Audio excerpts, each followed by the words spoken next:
பந்தள மகாராணி கருவுற்று ஒரு ஆண் குழந்தையை பெற்றெடுத்தாள். அக்குழந்தைக்கு ராஜராஜன் எனப் பெயர் சூட்டப்பட்டது. மணிகண்டனின் வருகையால்தான் தனக்கு எல்லா நன்மைகளும் கிடைத்ததாகக் கருதிய மன்னன் ராஜசேகரன் தனது வாரிசாக மணிகண்டனுக்கு முடிசூட்ட நினைத்தார். செய்தி எல்லோருக்கும் தெரிவிக்கப்பட்டது.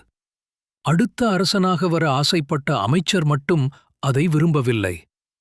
மணிகண்டனை எப்படியும் ஒழிக்கத் திட்டமிட்டு அதற்காக பல வழிகளை மேற்கொண்டார். ஒருமுறை மணிகண்டனின் உணவில் விஷத்தையும் கலந்துவிட்டார். ஆனால் எல்லா கெடுதல்களிலிருந்தும் மணிகண்டன் எப்படியோ தப்பித்துக் கொண்டான். ஆனாலும் குணப்படுத்த முடியாத காயத்திற்கு உள்ளானான் மணிகண்டன். அந்நேரம் நடந்தது என்ன?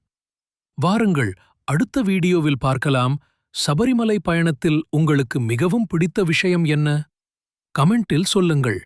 உலகில் எங்கிருந்தாலும் அங்கிருந்தே இசையை கற்றுக்கொள்ளுங்கள். எங்கள் P2 மியூசிக் அகாடமி மூலமாக மேலும் பல ஆன்மீக தகவல்களுக்கு அஸ்வினி பக்தி சேனலை சப்ஸ்கிரைப் செய்யுங்கள்.